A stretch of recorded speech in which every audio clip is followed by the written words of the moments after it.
What's up nga pala sa inyo ngayon mga people? Ngayong araw nga pala nag-i-scroll ako dito sa TikTok at nakita ko ito. Panoodin nyo, dali.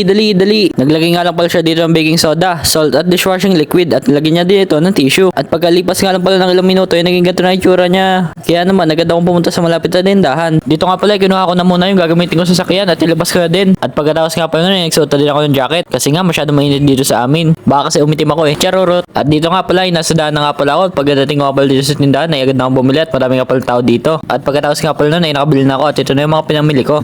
Ngayon nga pala gagawin natin tong hack na to at papuputin nga pala natin to. Ito nga pala yung kawali natin. Makikita nyo sobrang itim yan. Ay, kamukha ko. Sheesh! Tapos meron nga pala dito tayong tissue, baking soda, at saka asin, tsaka dishwashing liquid. At yun na, simulan natin to. 1, 2, 3. Go. Okay. Ngayon nga pala, iunahin natin to, lagyan ng baking soda daw. Basta ganun. Lalat na natin to. Yan. Amazing!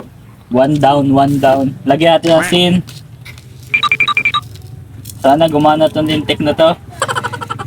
Kung hindi to gumana, parang siya ako ng pera. Tapos lagyan natin siya ng dishwashing liquid. Wait lang. Kakalat lang natin. And pagkatapos niyan, lalagyan natin siya ng tissue. Yun, hindi ako makikita nyo kung may kondom eh. Yan, hindi na matanggol. Yan, hindi na matanggol.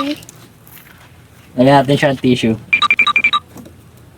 Lagyan ng Basta, ganyan yun. Sana gumana tong hack na to. At lagot talaga ako kay mama. Saan hindi ko gano'n? Yun nga pala, natapos na natin to at aantayin natin siya ng mga maybe 1 hour. Yeah, kita-kits tayo 1 hour. Game. Okay. At habang nag-aantay tayo dito ng 1 hour ay kung hindi ka pa nakasubscribe sa aking YouTube channel ay mag-subscribe ka na at mag-follow ka na din dito sa ating Facebook page at TikTok account. At yun lang naman. Salamat. Love scores! So ayun nga pala, tapos na nga pala yung isang oras natin maghihintay. At ito na, bubuksan na natin siya kung tunay nga to. Ano yun? Gogi. Ang bastos! Kondom tunay.